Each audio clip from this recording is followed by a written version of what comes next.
You have an hour before you take your last breath, even though just a second ago you were perfectly healthy and nothing posed any danger to your life. Well, the good news is your life can still be saved.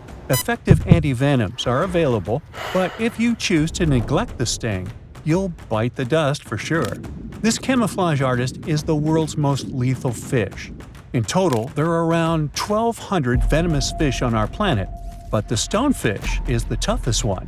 They've got 13 dorsal fins that can inject extremely poisonous venom. Remember I mentioned camouflage skills? It's the main twist to this story. You see, unlike sharks or any other predator fish, the stonefish won't attack you. It's not a predator, it's prey. So, to stay safe, it needs to somehow protect itself. Thus, it developed a super skill of turning into a stone, sort of. So, if you ever get stung by this guy, it's not because it's aggressive, it's because of an unfortunate course of events. Most people had this unpleasant experience just because they accidentally stepped on a stonefish while it was pretending to be a stone or coral on the bottom. As you might have guessed, something that can easily pretend to be a stone doesn't exactly look cute. These guys are scaleless, their skin is covered in multiple warts, and they are multicolored. You can see shades of gray, brown, and patches of orange, red, and yellow. Sometimes they can even be covered in algae. They occupy quite a large territory in the Indo-Pacific Ocean, which means they're everywhere, from Mauritius to Queensland in Australia. Okay, we're going to need a disclaimer here. This fact is very sensitive, but if you want to live your life long and healthy, I suggest you don't skip it. This is a fly. Pretty harmless and definitely way less powerful than you, a human being, are. Yet, chances are that this gentle buddy can destroy your body. Now here's how the story goes. Some time ago, a lady from the UK decided to go on a cool trip to South America. Sounds exotic and not banal at all. Rochelle, who was 27 back then, went to Peru with her boyfriend. When she got back to her home country, she started having severe headaches. She couldn't understand what was going on. Then, half of her face felt terrible discomfort, and suddenly, some weird sound in her head started haunting her. One day, she went to bed, only to wake up the next morning to see that her pillow was soaking wet with some weird liquid. Not blood, not water, just some substance. She rushed to the hospital, where doctors said she had an ear infection. But when doctors looked closer, they saw a hole in her ear canal. It was around half an inch big, but it was swarming with maggots. Yeah, ooh.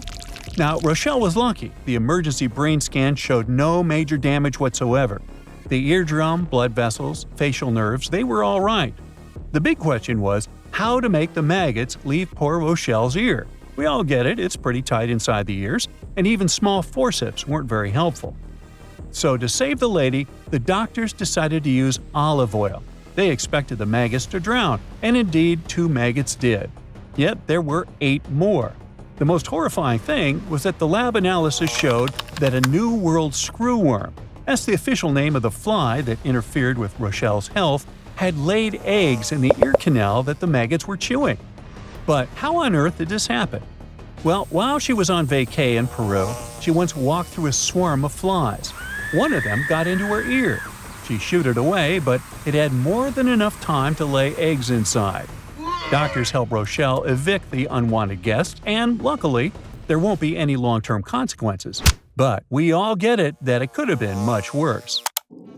Now, I don't need to tell you that caving is extremely dangerous, do I? Back in June 1990, a man called Gary Lutz took his sons, Buddy and Tim, on a spelunking adventure to West Virginia's New Trout Cave. He packed food, water, and spare headlamps. But here's where he messed up. He left the pack behind when they reached the maze, a tight spot with jagged rocks. He figured they'd grab the supplies before their headlamps ran out of charge. Oops, bad move. The boys' headlamps went dark soon after, and their attempts to backtrack got them lost. Then, Lutz's headlamp ran out of charge too, plunging them into total darkness. For 5 horrific days, they had no food, no water, and no light. They started coughing up cave dust and hallucinating from dehydration. Luckily, someone noticed that their car had been parked for days and called the authorities. The rescue team pointed out that the family had broken the cardinal rules of caving. always carry 3 sources of light each and always tell someone where you're going and when you'll be back. Sadly, some tourists never go back from vacation. They become statistics. And some people sometimes have a narrow escape from the Grim Reaper without even knowing it. Just an example here. A tourist in Australia filmed themselves handling a super dangerous creature and uploaded the footage to Reddit. In the video, the tourist is holding a blue-ringed octopus, with Mandarin writing on the screen saying, "Such a beautiful octopus." After filming, they shake the octopus off their hand and luckily put it back into the water before it could sting them. The thing is, the blue-ringed octopus is one of the world's most dangerous marine animals. It packs enough venom to make 26 adults kick their buckets. The tourist had no clue how dangerous it was. People on Reddit were freaking out. One person commented, "Do they even know how lucky they are to be alive after doing something that monumentally stupid?" A woman from New Hampshire got some nasty burns after veering off the trail in Yellowstone National Park and falling into scalding water near the Old Faithful geyser. The 60-year-old, along with her husband and their dog, had left the safety of the boardwalk and was walking off the designated trail near Mallard Lake Trailhead when she broke through the thin crust over the water. She ended up with 2nd and 3rd degree burns on her lower leg. Luckily, her husband and the dog were fine, but the lady was rushed to a hospital for treatment. Now, park officials are reminding everyone to stick to the boardwalks and trails in hydrothermal areas and be super cautious. The ground there is fragile and thin, with scalding hot water just below the surface.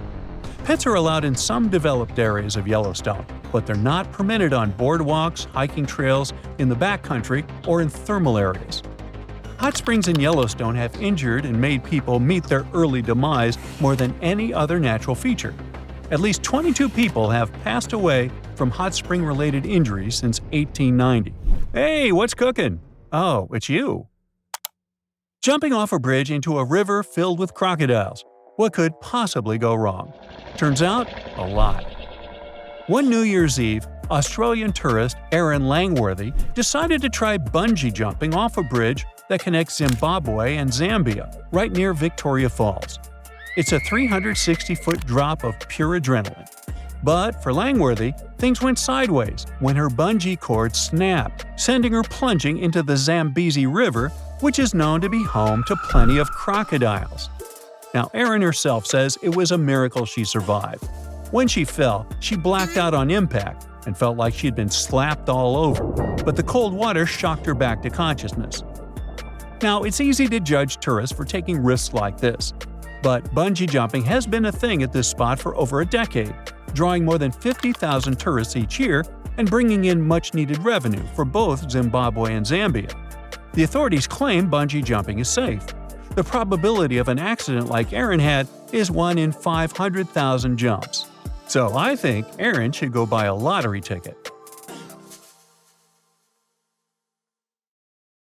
That's it for today. So hey, if you pacified your curiosity, then give the video a like and share it with your friends. Or if you want more, just click on these videos and stay on the bright side.